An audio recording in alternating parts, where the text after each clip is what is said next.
So I would also like to introduce to you our moderator for this morning's panel discussion. He's our favorite South African import and the CEO of Future Media. And we're very lucky to have him here, Gary Stroebel. Please give him a hand. So Rowland said I should make some ESCOM jokes. But let's just say Gary has seen the light and he's here. So now my colleague Rob, I'm sure you all know him, he's our head of research. He'll just take us through a short 10-minute talk on kind of this, where we are right now, so giving us a snapshot of the Namibian economy and also how far we've come or where we've come from, so that we all have kind of a little bit of a basis to go into the panel discussion with, and then our panelists will look into the future and give us a little bit of an outlook going into 2023 and beyond. So yeah, please welcome Rob.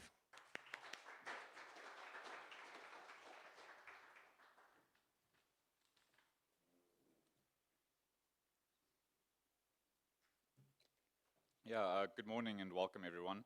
I was very strictly told no slides because apparently if I've got slides I tend to speak too long, but the joke's on Annika, the slides aren't the problem. But yeah, so I've got the joy of really going through the last couple of years that have been very tough, so I have the honor of making everyone feel a bit depressed, and then Rowland gets to steal the spotlight a bit later and make everyone feel a bit better at the end of the day. So if I do go over the 10 minutes, Annika, please just throw something at me. Economists tend to like the sound of their own voices, and despite how much I've been speaking this year, there's still that risk. So maybe just for a bit of context, from a growth perspective, from about 1990 to 2015, Namibia's average economic growth sat at about 4.3%. If you cut that a bit shorter, from 2000 to 2015, growth averaged around 4.8% per year.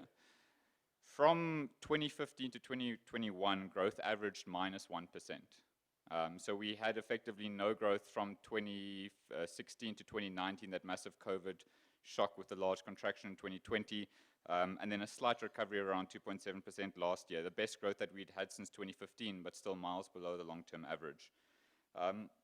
In addition to that, I mean, 2015-16, that era really seems to be the turning point for the country. You know, prior to that, we'd had strong growth, relatively decent finances, although that changed from the early 2010s. We were making a lot of social progress if you look at some of the data on access to water, electricity, and all that sort of stuff. And then unfortunately from 2015, it seems like a lot of things went awry. I mean, if we look at GDP per capita, so sort of the average wealth created per person in the country, we're looking at levels now in real terms below 2010.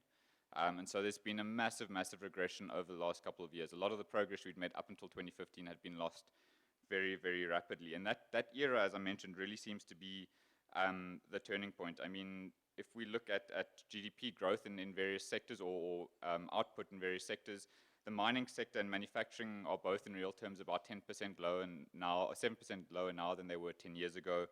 Construction is around half the size it was in real terms 10 years ago. Even sort of a relatively large and robust sector, the wholesale and retail trade sector, is still about 8% lower than it was 10 years ago, all this in real terms.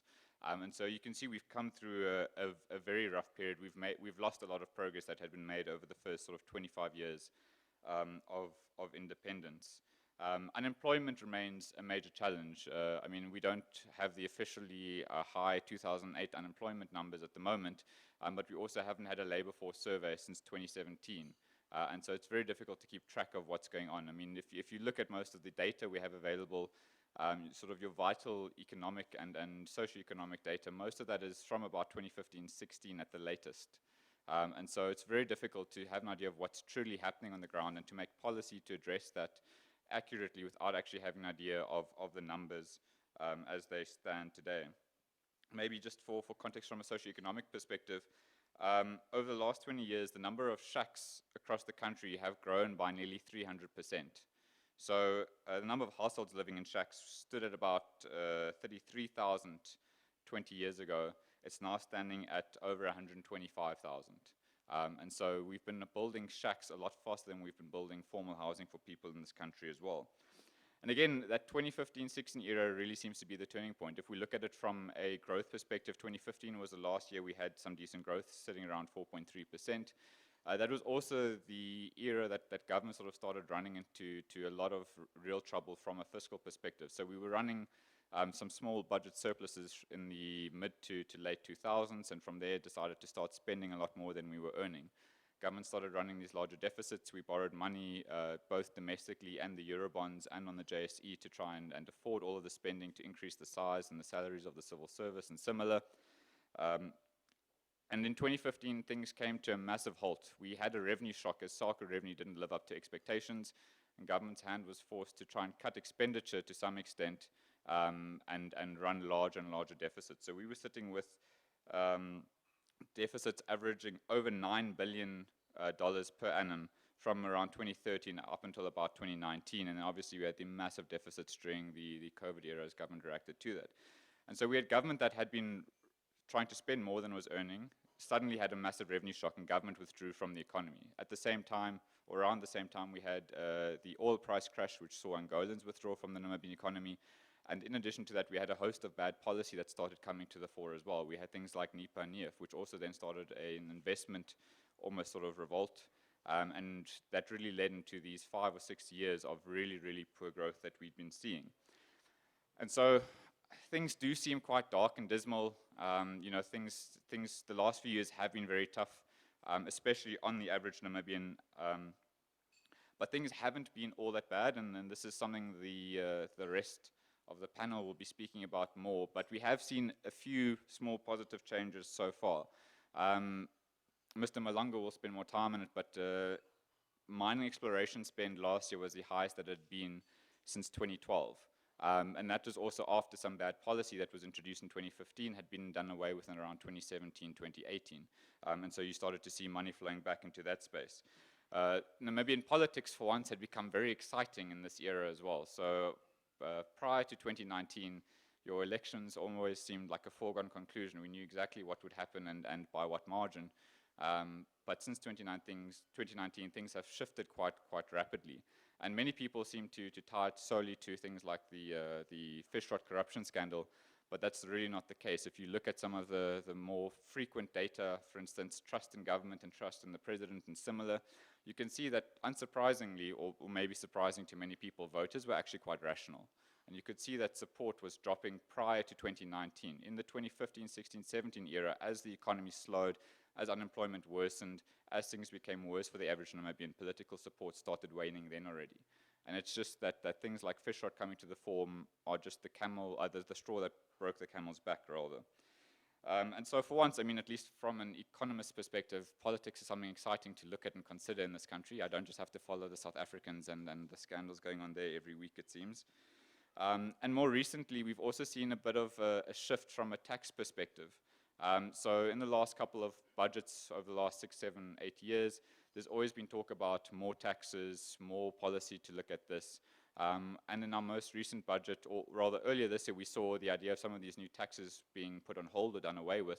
And more recently in the midterm budget, we were speaking about tax cuts. Not all guaranteed and not in the near term, but the shift there in the direction of policy, I think, is something definitely worth noting and is very positive. And just sort of to end off, I mean, yes, economic growth, a lot of the high-frequency data has been quite poor over the last couple of years, but although it came off a very low base, growth in 2021 was the highest it had been since 2015. We see many people are revising their growth high for this year. In fact, the Bank of Namibia recently revised their growth for this year up to 3.9%. And so things do appear to be getting better. But I'll hand over to the rest of the panel to really dig into where we see things getting better, sort of how long we see that happening for, and what's driving that. So thank you very much.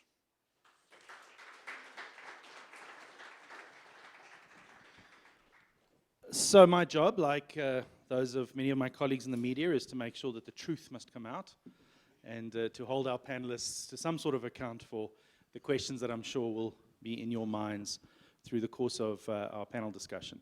If you do have questions, please feel free, put up your hand, and when the time's appropriate, we'll make sure that your question comes to light. I'm going to ask our panelists, starting on the left-hand side. Gitta, if you wouldn't mind just introducing yourself to our audience. Yes, good morning, everybody. Does the microphone work? Technicians, I think so. My name is Gitta Paetzold. I work for a company called, or an association, I should say, it's not a commercial company, the Hospitality Association of Namibia. It's a 35-year-old association that was founded just before independence because we wanted to show the authorities of the time that tourism actually has huge value in a country like Namibia. It's been an uphill battle since before independence because tourism has never been recognized as an economic pillar until I think the National Development Plan 3, where we were mentioned, and since then we've just grown in terms of the recognition of tourism, and that came to a fast halt in 2019, as we all know. But yeah, HAN has a membership of just under 400 establishments. Our members are entities such as hotels, lodges, guest farms, rest camps.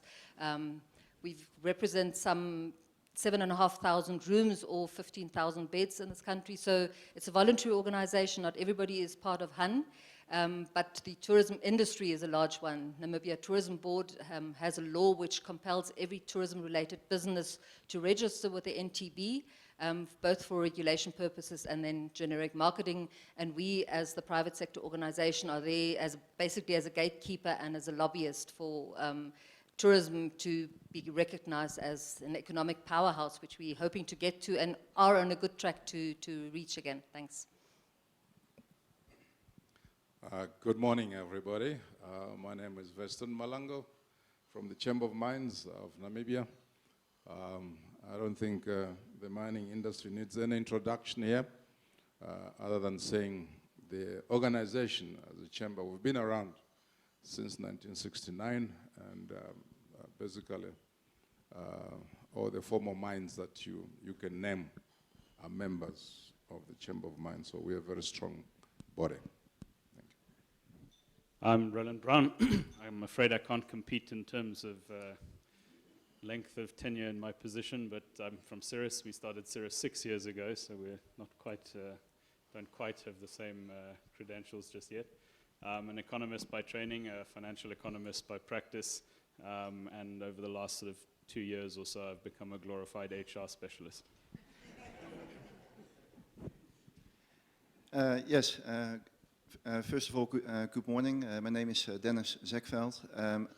As you can hear, I'm Dutch. I'm the country chair for Shell in Namibia. I've been here since 2014. So some people say you can now qualify as a Namibian, so 8 years in the country, but looking forward to the discussion today. Thanks. I did, Dennis didn't want me to tell you, but working for a multinational means sometimes he can't say everything he wants to. There are snipers on the roof as we speak, hired by Shell, that if he gets too close to saying something he shouldn't, it'll end quickly. So I'm going to ask you not to push him to answer too many questions. So let's perhaps start out with just a response. Robert's rather gloomy look back over the last decade or so.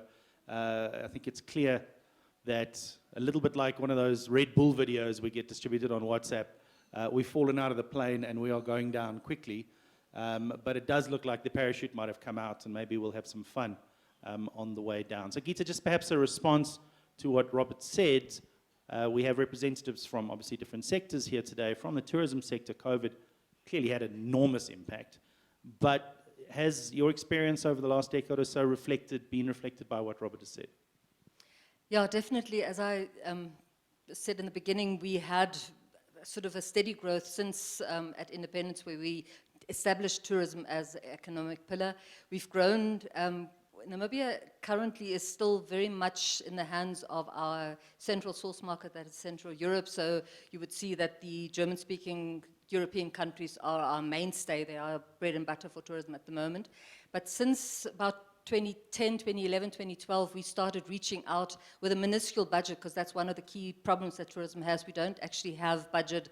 I think at the moment I can share that the government equips the NTB, which is the generic marketing agency for Namibia's tourism industry, with a whole $3 million Namibia a year. We've got an office, the only office that is left for NTB in the international market is the office in Frankfurt.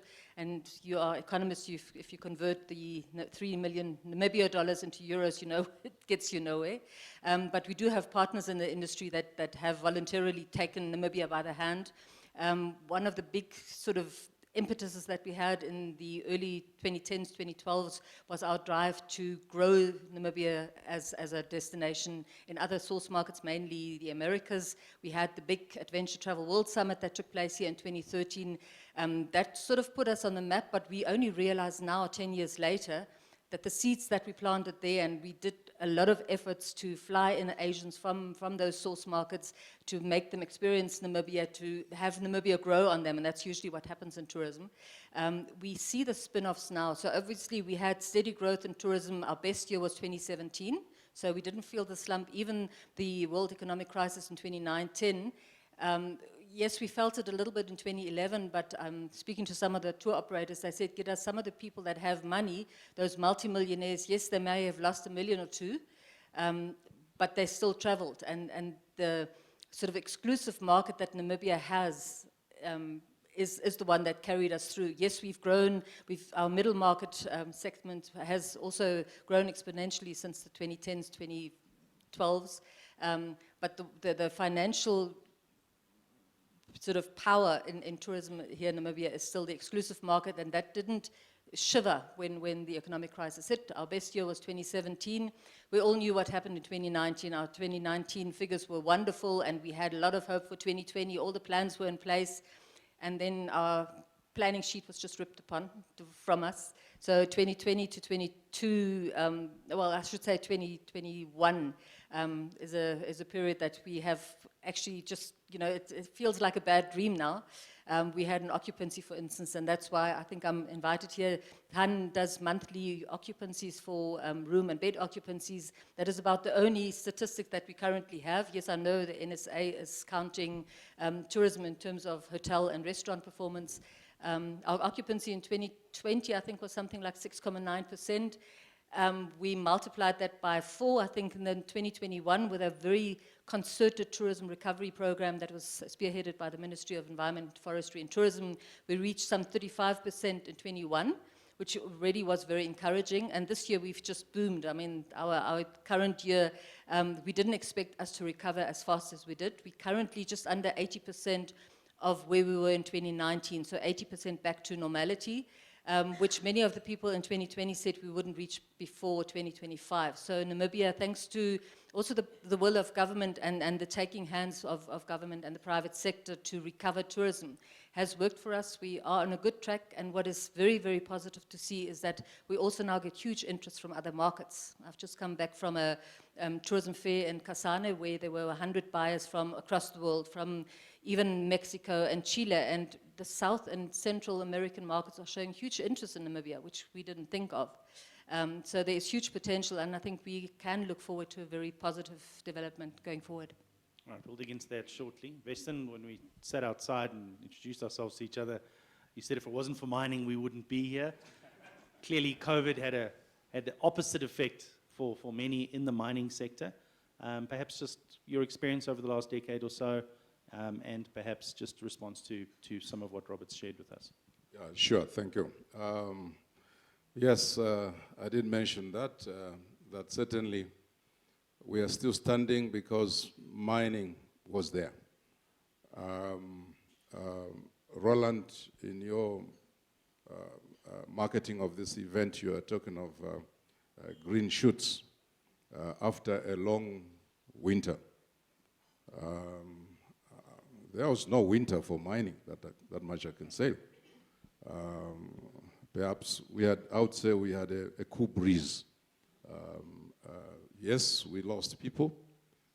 COVID affected everybody. Out of the statistics as of last year, national statistics of about 150,000 cases of COVID, we had about 4,600 cases. We lost 39 employees. And yes, COVID affected all of us in one way or the other. But in terms of mining as production, we basically we sailed through intact.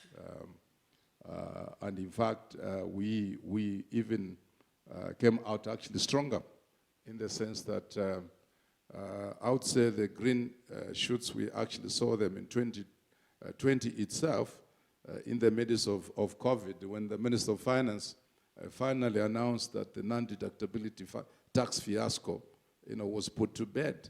And that is what really, that planted the seed, because now we are talking of so many investments came in, including exploration, and the young man talked of here that alluded to the fact that exploration grew. Yes, 47% actually exploration. We saw expenditure last year to about 800 million, close to $1 billion, from about 560 million in the previous year, 2020. So yes, mining came out very strong. Now, obviously, 2020, we saw at the beginning of COVID, there was commodity prices dipped a little bit, but in the year, especially the second half of 2020 and up to today, it has been basically selling. We saw gold, the price going through the roof, and I see B2Gold is here. So really, we've come out stronger. Now, in terms of going forward, we are seeing that, and you read every day, I think about mining, we are always in the papers, many times for good reasons, but sometimes for bad reasons as well of late. But we are seeing so much investments, such that really going forward, right now, the third gold mine is on the horizon, Osino Resources. We are seeing a lot of interest. If you're talking of the whole energy transition, without mining, there's no energy transition to talk about. Our diamond industry, which is the flagship of mining, it will still continue to be so in the next foreseeable future. And you've seen that the BS Marine has successfully launched the largest diamond recovery vessel in the world, 7 billion Namibian dollars, and I think that's a marvel. Those that were there to see the launch of that, I mean, we should be proud of ourselves that some of these technological advances, we have them here. We have them here. And that diamond vessel alone, it will be producing 500,000 carats of diamonds per year for the next 30 years. We've invested in the future. When you talk of other commodities, on my count, it's about 10 projects that are actually running. Underground investments into 3 mines, B2Gold going underground, Navacap going underground, Roshpinazin going underground. We've got a lot of, and now of late you hear so much about lithium. And yes, China is the major producer, in fact, controlling that market. I believe as Namibia, we stand to call the shots when it comes to lithium. And this is all the discovery at Afritin. That is big. So really, it's a question of how we control and manage that. I believe we are going to come out very, very strong. 2020, yes, our mining contracted about 15%, but last year we came out very strong with a growth, positive growth of 10%. And in both years in the pandemic, we've still stood at about 9% last year, 9.1% of GDP contribution. So I think there's a good story to tell. And it would appear now with the good stories going to come from oil and gas. So as extractive industry, mining and oil and gas, that's what makes up what we call extractive industry. I think that is going to be the anchor of the Namibian economy. The issue is we should just do these things properly. Government should listen to us. We can make even this work even more. Because there's quite a number of challenges that are still on the table. I think, yes, hats off to government. They have listened to one of our major things where the non-deductibility, the tax issue, that fiasco, they listened to us. They resolved that. Currently, in the last 2 years, there was the VAT issue where exploration companies were struggling to register for VAT and to be able to claim the input VAT. That has been, we convinced the Minister of Finance to amend that law. I think that law, as the bill has just gone through Parliament, we're very excited about that because that VAT issue was a big thing. And I think it's important that exploration, whether it's mining or oil and gas, it's important that government supports exploration because that is what creates a pipeline of future mines. I think let me end here for a while. Thank you, Veston. Dennis, I'm going to ask you, we'll talk a little bit about the broader oil and gas opportunities, but perhaps just to continue the theme, Shell's exposed to many different sectors through energy provision. You've been here long enough to remember the good times too. What's been your experience over the last 5 or 6 years from your particular interests? Okay, let me try to answer that, maybe taking a little bit of a step back as well, because I think context is really important. When you think about Namibia and you take a huge step back, then in 1974, that was the discovery of the Kudu gas field. So that gives an idea, it's like that. Then already exploration activities were ongoing. But that's a very long time ago. I don't know how old you are, but 74 is significant time ago. Since then, probably around 20 wells were drilled, and in that period, effectively most of those wells were dry wells. So the difficulty with exploration, if you like, what we call frontier plays, and then I will get to your point. I do think this is important for everyone to understand. The reality is like if you come to a country like Namibia and you would like to explore for oil and gas, the chance of success is about 10 to 15%. So to drill one well is in the order of about $70 million US. So it's about $1 billion Namibian dollars that you need to invest in it. And that is the lower end. And then the chance that you are successful is anywhere around, as I just said, 1 out of 7 or 1 out of 8. So that is the context which is important to understand. So a lot of people, when I came here, said like, okay, but how successful has Namibia been so far?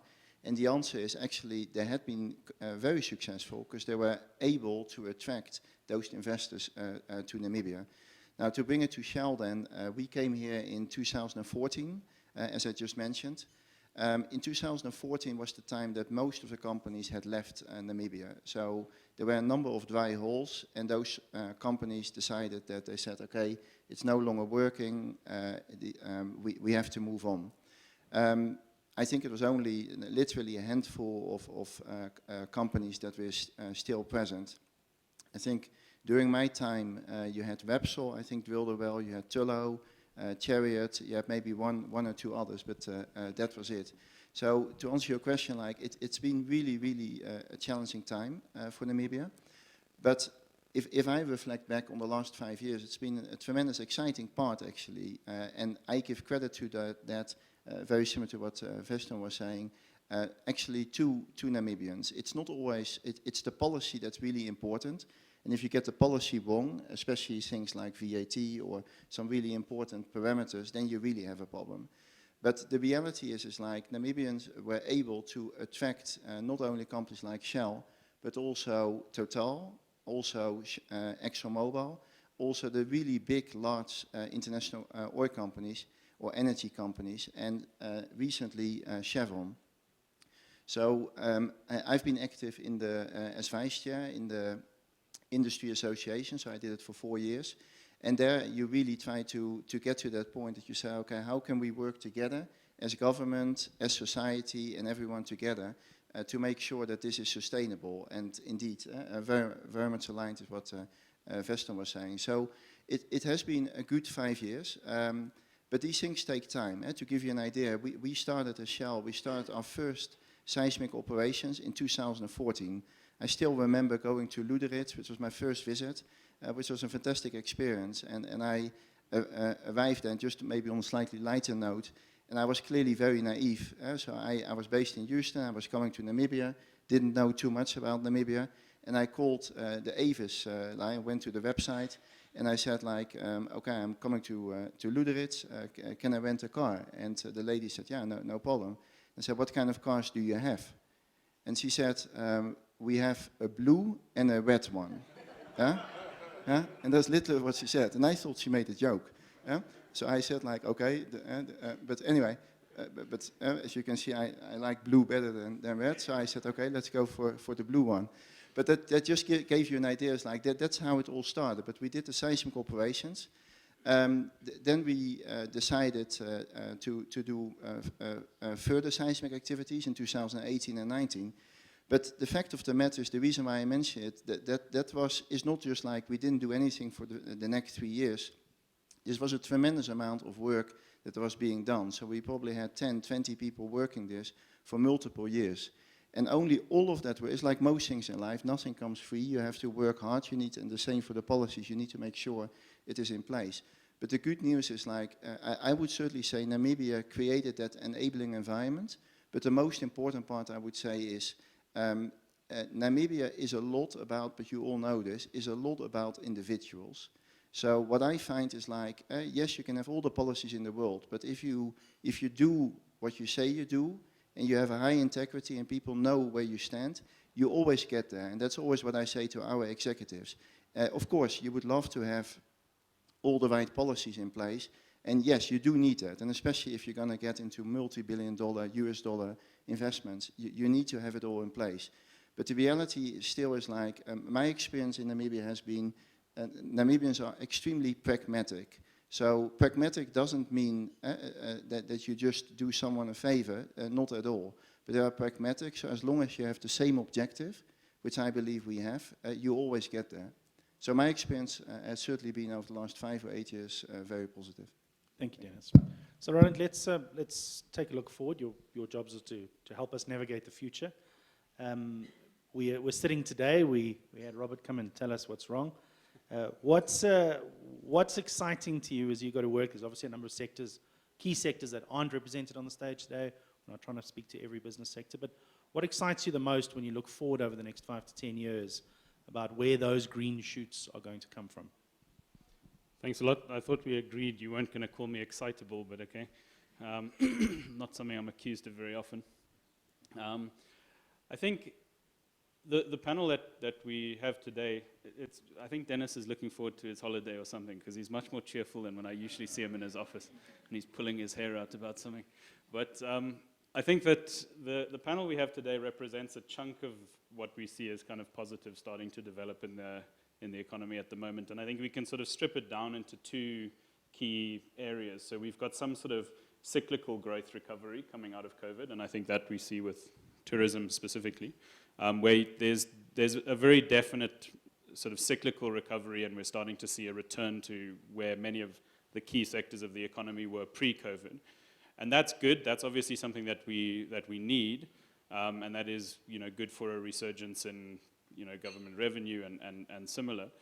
But it's not that sort of structural change that's going to drive a big upswing in employment and a reduction in unemployment over the sort of medium term. And for that, I think we're looking more at some of the structural growth changes that we're starting to see. So Veston, I think, has mentioned a couple of expansions of existing mines and so on, but there's also quite a lot of new activity starting to take place in the mining industry. So the likes of Asino, the likes of some of the sort of resurgence that we're seeing in the uranium miners, and perhaps even some new uranium mines coming on stream over the medium term, etc. And I think that's more the sort of structural growth change that we're quite interested in. But I think the other kind of thing that Robert touched on very briefly that has become, I think, perhaps almost an obsession for us over the last few years has been the government financial position. So if you go back to 2010, 11, even 2012, one could say that Namibia had been one of the more fiscally responsible countries on the continent, and in fact one of the most fiscally responsible countries in the world. And we had very, very low levels of public debt. The public debt trajectory up until that point had been very sustainable. We were investment grade rated, one of very few countries on the continent that could say that, and so on. And over the subsequent sort of, say, 5-year period, we saw this big ramp up in debt that appeared sustainable because we had a fast-growing economy. And that fast-growing economy was growing for a number of different reasons. One of them was some structural changes in terms of new mines and similar. But also there was quite a lot of sort of cyclical type growth, which was primarily driven by debt uptake by government and debt uptake by households. And from 2015, it became fairly obvious that this wasn't a sustainable trajectory. And then with Minister Schlettwein coming into the fiscus, he started reining in expenditure as aggressively as he perhaps could. And so from that point, we had government which represented about a third of GDP, in effect withdrawing from the economy. And there was no sort of counter entry to try to offset this, no substantial private investment or private sector-led growth that could sort of counter this. So then we got into this sort of tailspin where the debt levels that we already had started to look a little bit hairy, and at the same time debt levels continued to increase despite government reducing expenditure, and the economy was going nowhere. And we were, in our view, going into COVID already sort of looking down the barrel of a very unsustainable fiscal situation. Then COVID obviously came along, and we were sort of 5 years into the lean years, 5 years into the sort of lean year period at that point. And with COVID sort of adding fuel to this fire, we started to get extremely worried about, you know, what the long-term outlook for firstly the Namibia dollar as a currency pegged to the rand was, and secondly in terms of government's ability to stave off some form of most likely soft default. And we felt that that was something where there weren't a huge number of options available to government at that point in time. And the reason that we said that was that we felt that the options were basically either to keep leaning on the pension funds, which had been what had kept the sort of the government cash flow alive, let's say, from 2018, or to sort of stop lean, and then the pension funds obviously can only be lent on to a certain point before they fall over, or to basically aggressively rein in expenditure, which would have put the economy into a further aggressive austerity cycle. And neither one of those we felt was going to be very good for the country over the short, medium, or long term. And so we found ourselves between a rock and a hard place.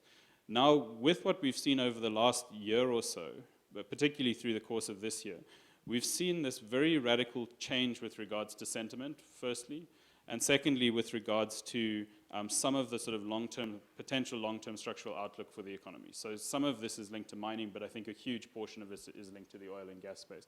Now, obviously, the oil and gas space is very nascent, even though there's been wells drilled since the early 70s.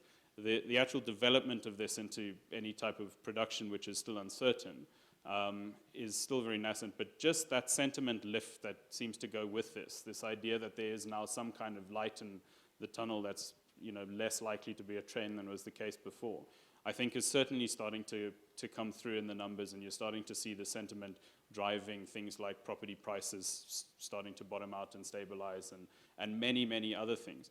And what we're quite interested in with this, and what economists are sort of perhaps known for doing, but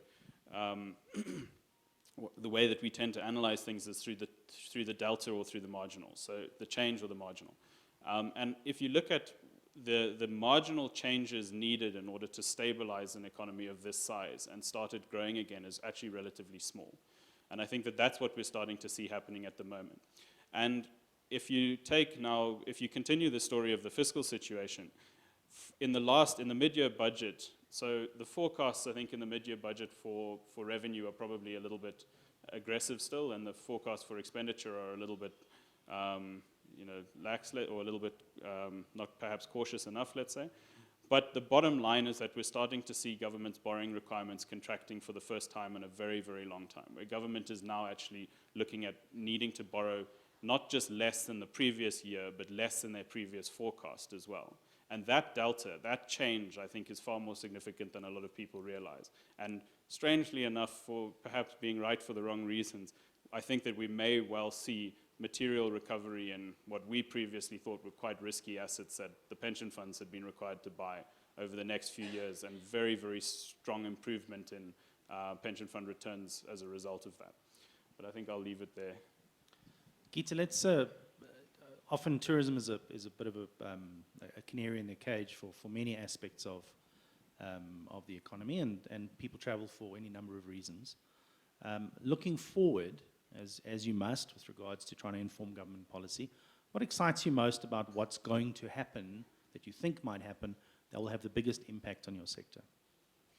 Well, sitting here, some people might think that we should be intimidated by all the success stories of the mining and the energy sector, but tourism has that wonderful element of having to tell a story, and Veston, you mentioned it just now. We are all about telling stories, and whatever happens in Namibia is for us always a story to tell, and I think the positive spin-offs of the successes of the mining and the energy sector at the moment, we are applying now, and I can just think back earlier back as 2018, NAMDAP actually approached tourism and said, please, you know, we've done with diamond mining, can you help us convert Oranjemund from a mining town into a tourism attraction? So we sat down, and then came the proclamation of the Tauchap National Park. We did that with the ministry in 2019. Very excited, the Han Congress of 2020 was going to be unlocking new horizons, so we had the key to unlock the Sperrgebiet of the time, to open up tourism potential in the Tauchap area. Then came COVID, and then came green hydrogen. And the joy of it is, obviously, we had to, like many of the things that happened in tourism, we had to postpone and repostpone our Congress. We actually had our Congress under the same theme at the beginning of this year in Lüderitz, and there were a few more cars to be hired at the time. So, Dennis, we're getting there. But that's been our challenge. The infrastructure for tourism has been limited. There were no aeroplanes flying.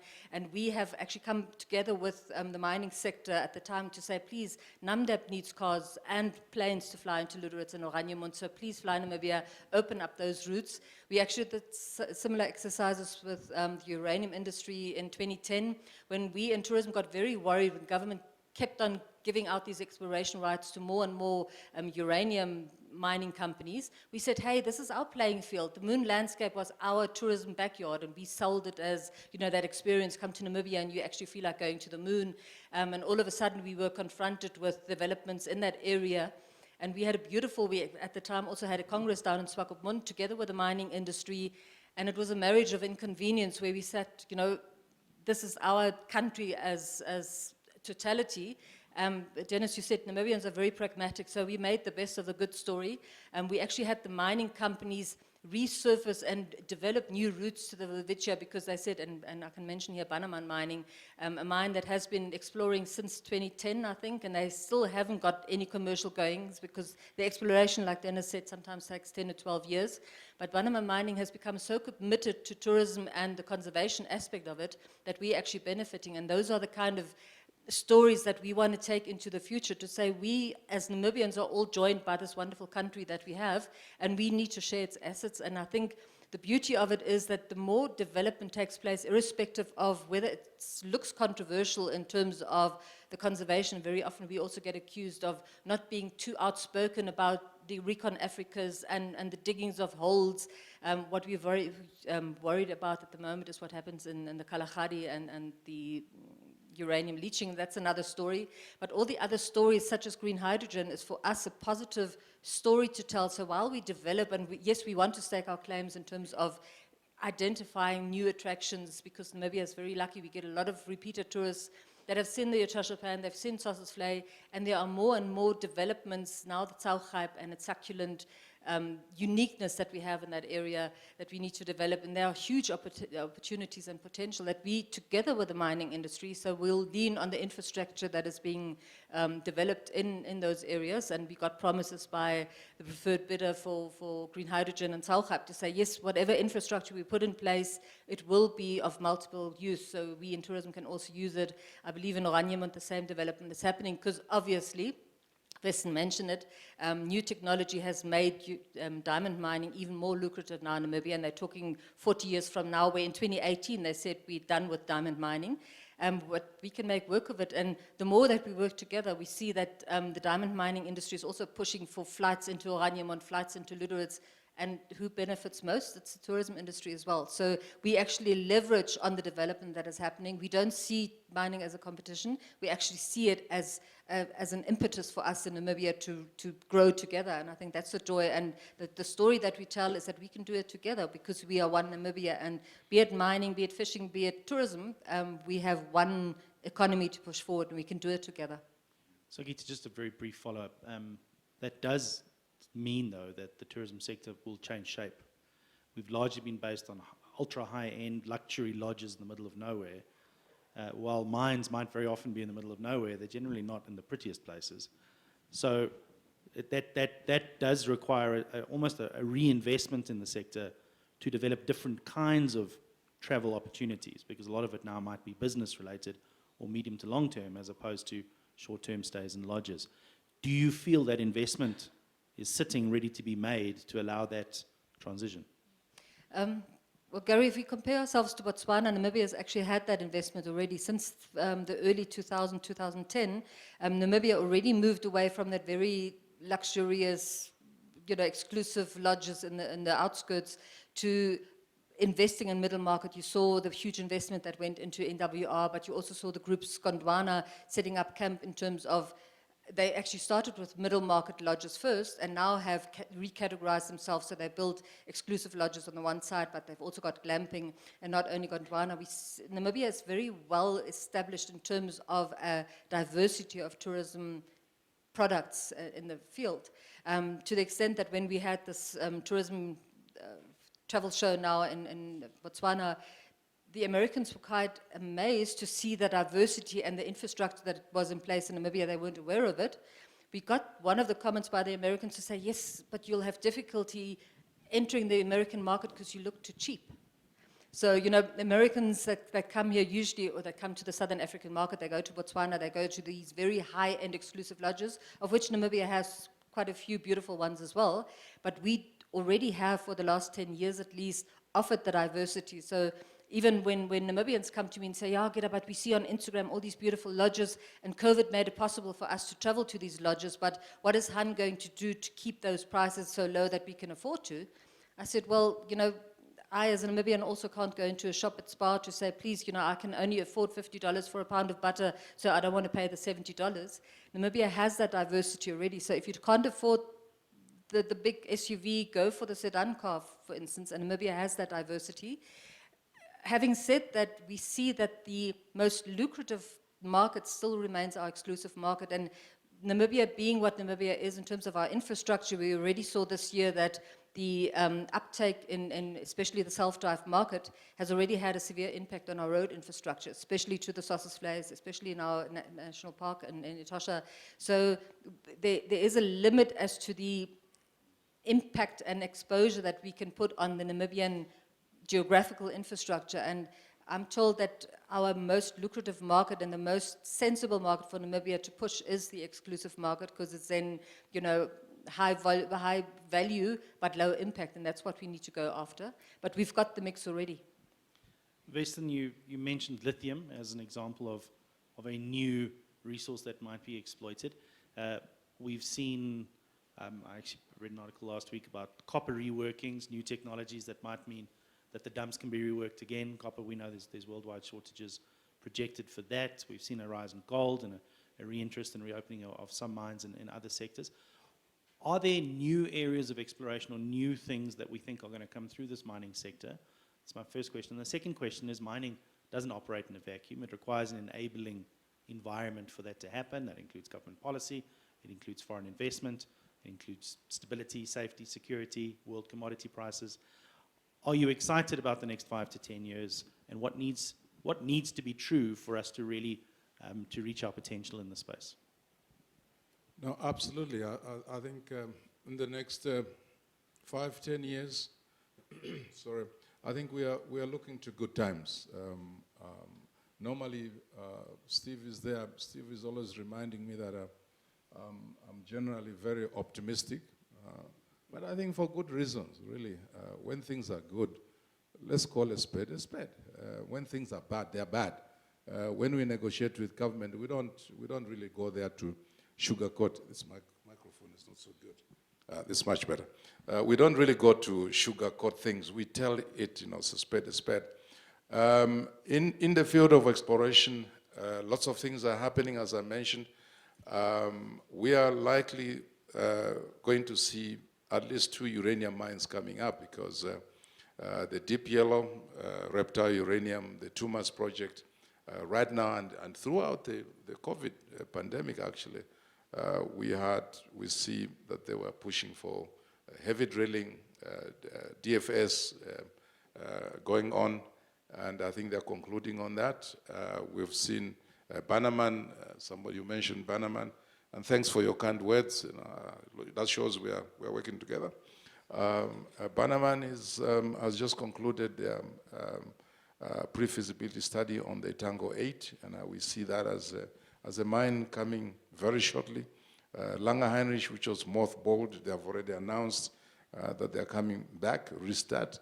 And for Langer Heinrich, it's even more exciting in the sense that it will not just be uranium, because now we are talking of another product, which will be a co-product and not a byproduct, and that's vanadium. Now, vanadium is again talking to renewable and all that. That's where the world is going. So we are in a very good position as a country to call the shots, The issue is, what is it that we can do together so that we are ahead and we put a stamp, on the world market? So I'm optimistic. I think things are going to look even better. Obviously, mining is cyclic. We believe that we are riding on the wave going up. We don't know when we get on the plateau, it becomes tricky. You don't know how long it's going to stay there, but really talking about the whole energy transition is what is driving us. So if we are talking of, we are told, the electric vehicles, you're going to need about 4 to 5 times more copper than the normal cars we are driving today. So what does that mean?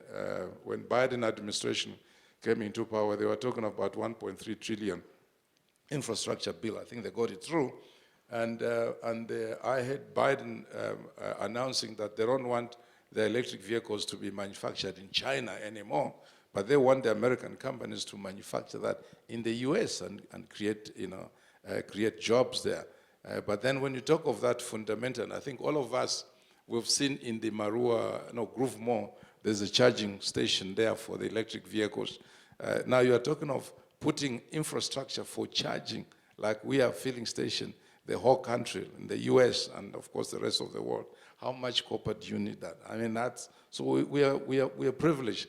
Now, going in the future, I think all is good. We are doing well. We are discovering, opening up new mines and all that. But I think the shift really is trying to see what is it that we can do to more add value to our minerals. And I think that's what is critical. And you can see we've got lots of other potentials, and also including the integration of mining with other sectors of the economy. Green hydrogen here is big. Nangula Wanja is here from Namibia Investment and Promotion Development Board. We believe that when it comes to value addition, if you drive to the coast right now, I'm just coming from there yesterday, you see, all these trucks full laden with copper cathodes, copper from Zambia, DRC. Certainly, we've got, we are a copper mining country as well, but obviously not the size of DRC and Zambia. But we've got a competitive advantage in the sense that all this copper is actually coming through here.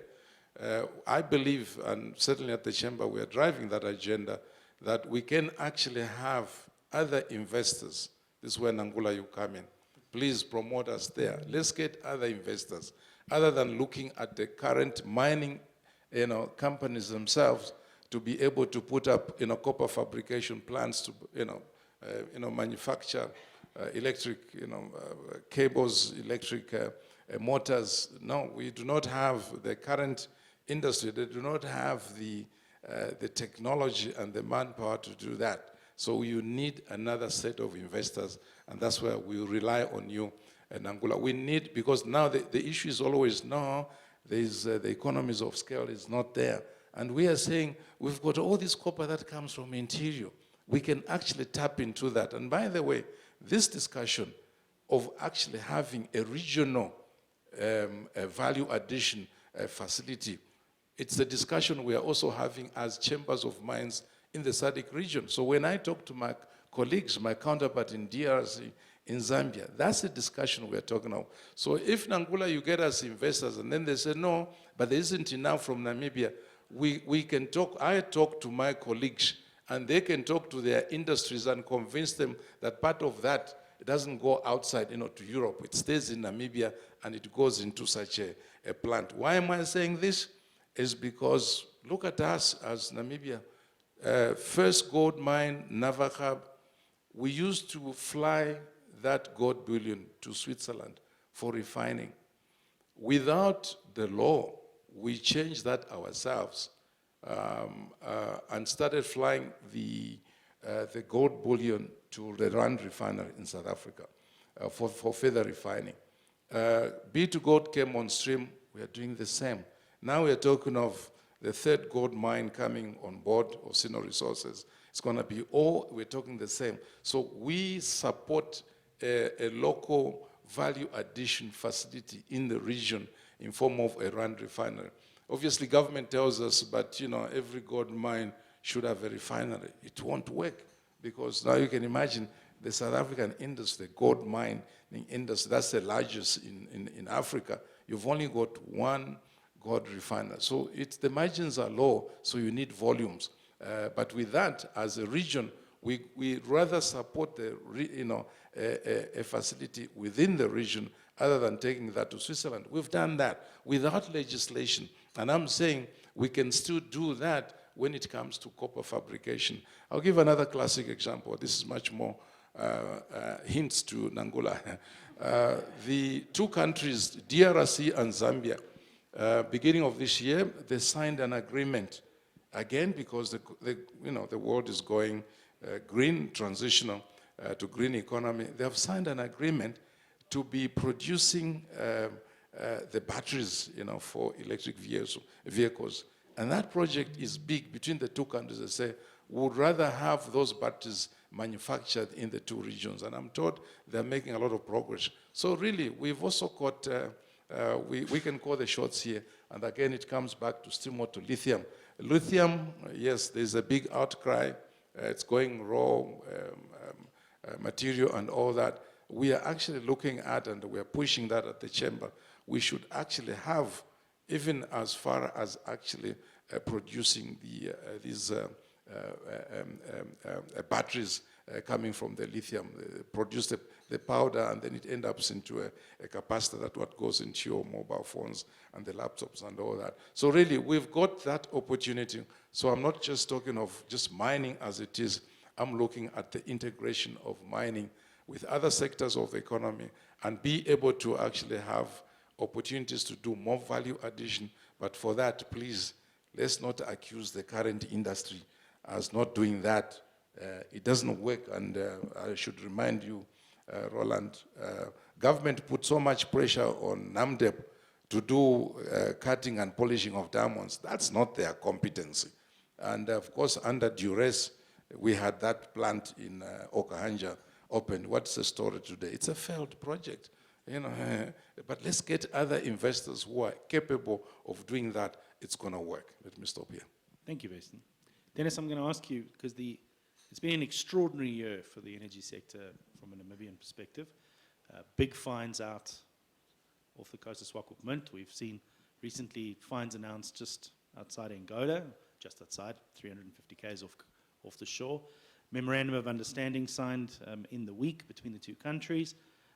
These are all pretty unprecedented things. We've had green hydrogen pop up from the energy sector as suddenly a real viable, James Miopi really making this his life's work, and I think doing an outstanding job at making sure it's always on the table.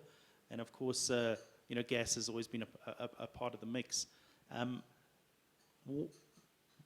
It has the potential to change the trajectory of the entire country as a new source of revenue for the country. Just tell us a little bit potentially, and I think everyone's itching to know, we found some oil under the sea. We know there's things you're not going to be able to tell us. What is the process once such a find is made? Typically, what are the timelines and what sort of things need to happen before we can see some oil coming out into a barrel that we can sell to somebody? Thank you. It looks like you kept the easy questions till the end. Thanks for that. But maybe also just to comment on the point that Rowland made. my nature is probably pretty critical, so I agree probably when we have discussions, maybe not always the glass half full or half empty, but the reality is I'm not trying to give the impression that everything is easy, because it isn't. That's the bottom line. But what I am saying is that in the end of the day, and I really believe that, almost on every front, you always get there. That's my point. So you always get there in the end. And I say that all the way up to our top executives in the company.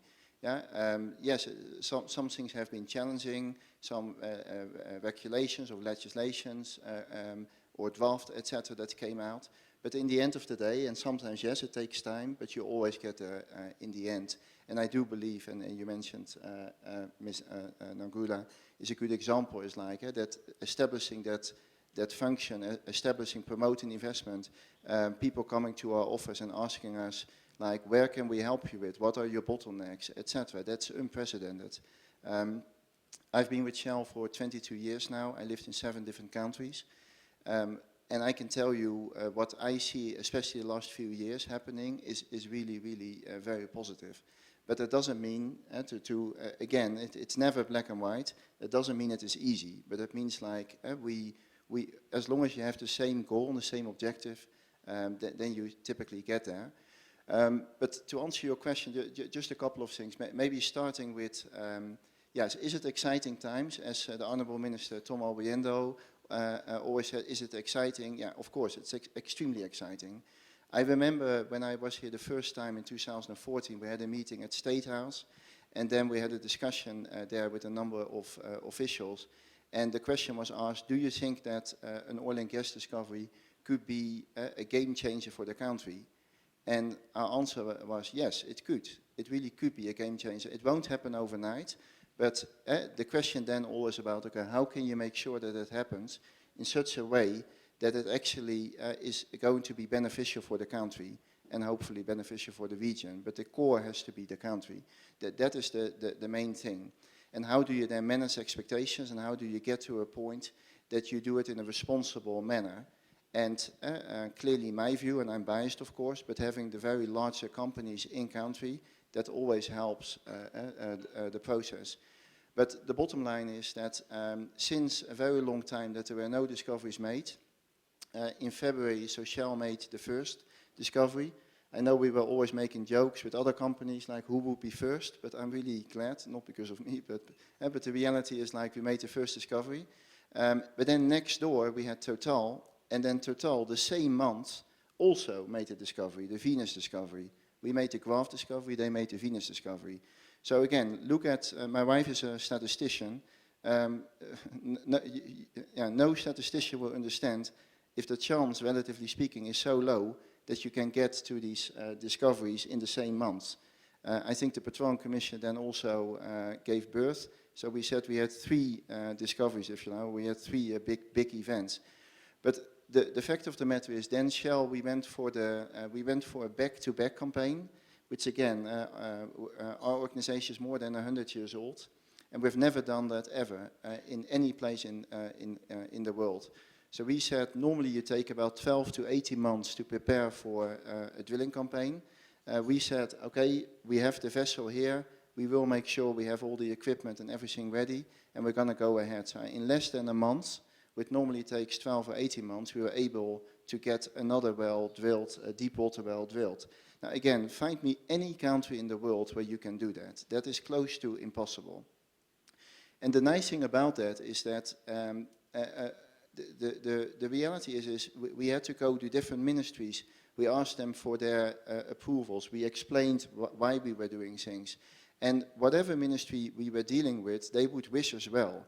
When we spoke to the fishery, they would say, we wish you well. We don't just hope that you make a discovery, but we hope you really make a large discovery that's really going to make an impact and really going to be a game changer for the country over time.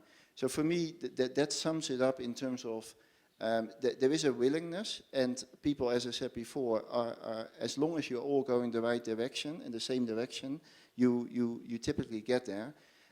But yes, you also need to manage expectations, because there is a lot going on. I was yesterday meeting or having a breakfast with someone from the ministry, and he gave me a bit of an overview of what was going on. But you have the hydrogen happening, you have of course the oil and gas, the upstream, you have so many activities happening.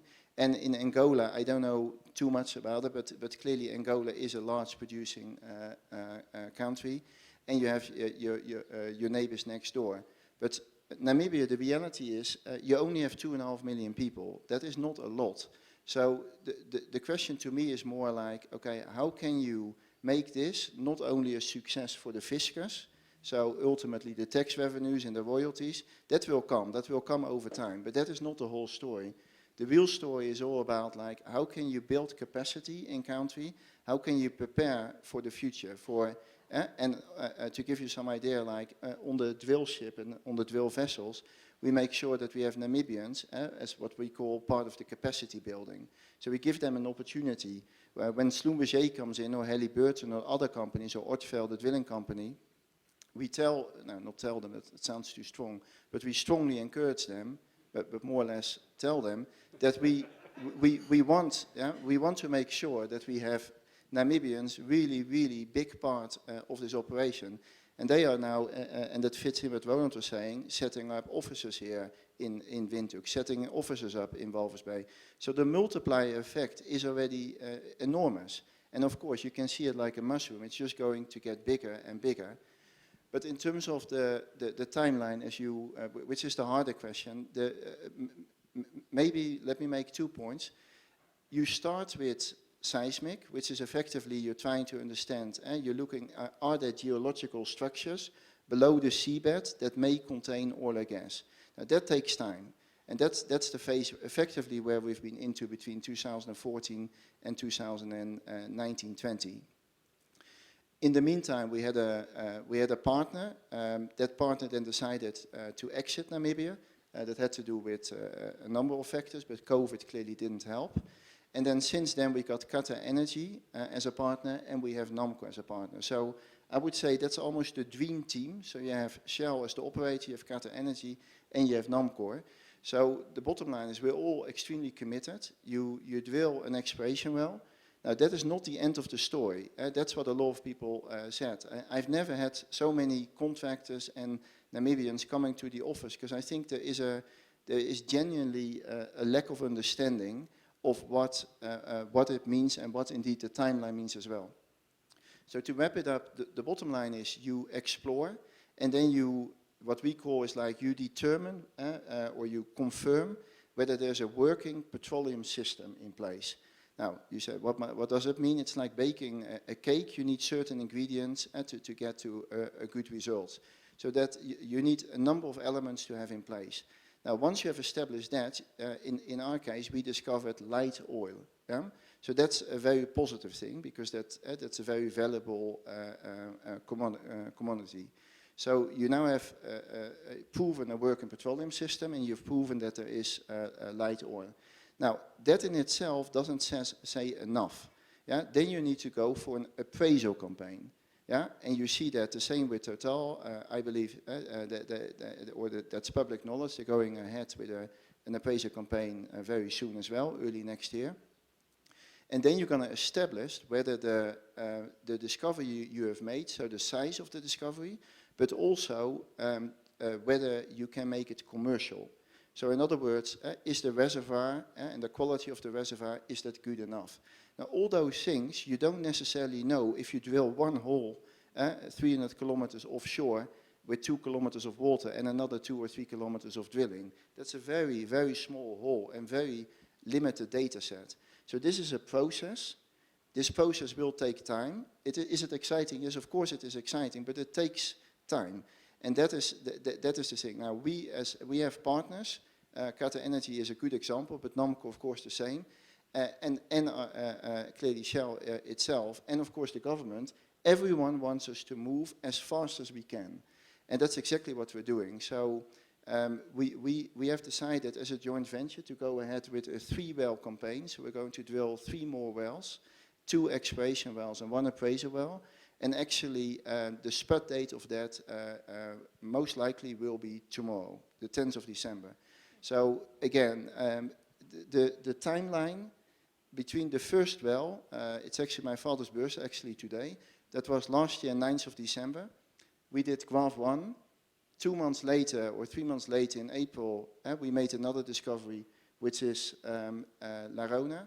And now we're going to go ahead with another 3 wells. So if you look at the history of Namibia, which is effectively 1 or 2 wells in average over the last 10 years, and you're now going into a program where you have 5, 6, 7 wells drilled per year, and that of course will attract more investment and more investment. So there will be more investment coming into Namibia, but we are still not at the point of commerciality. That is the point what you will only know once you've got your appraisal program completed.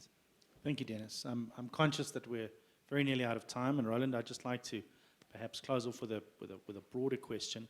We've heard there's exciting things happening in each of these sectors.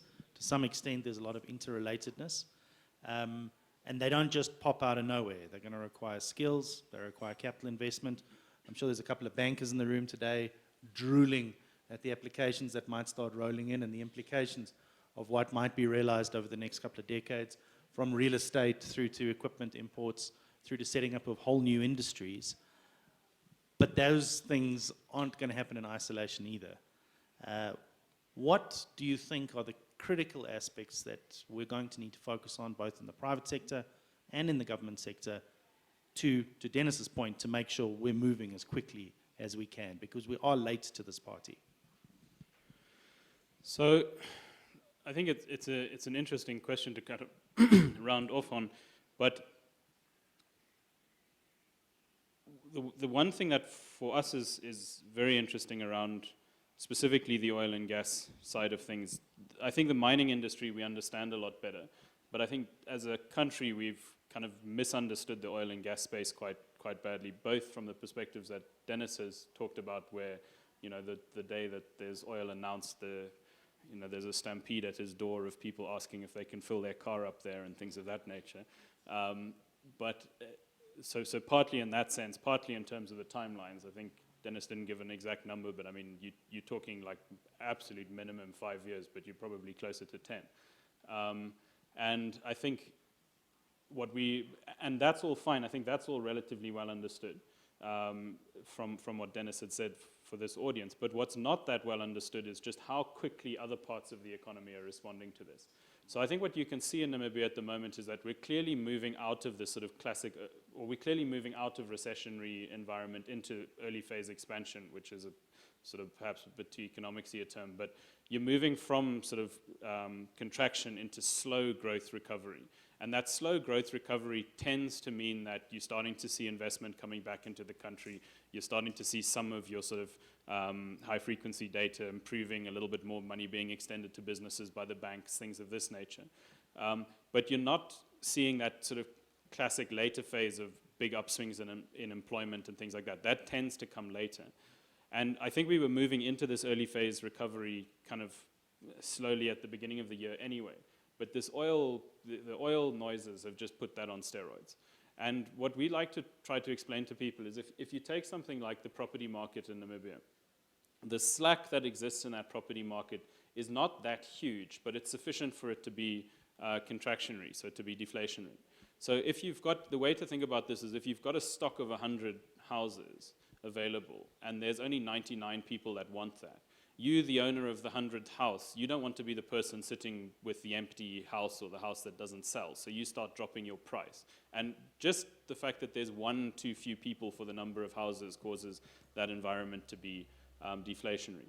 And if you take the property market as the example here, I mean, the property market then spins off into so many other things: individual wealth, banks' willingness to lend, et cetera, et cetera. So it then hits in many different and reverberates through many different parts of the economy. A relatively minor change there. So if you go from 99 people wanting property to 101, now you don't want to be the person that doesn't have the house, so you start bidding the price up. So the stock of property hasn't changed, but you have a fundamentally different environment. Now you've got an inflationary property market, and that has many positive spin-offs for the economy as well.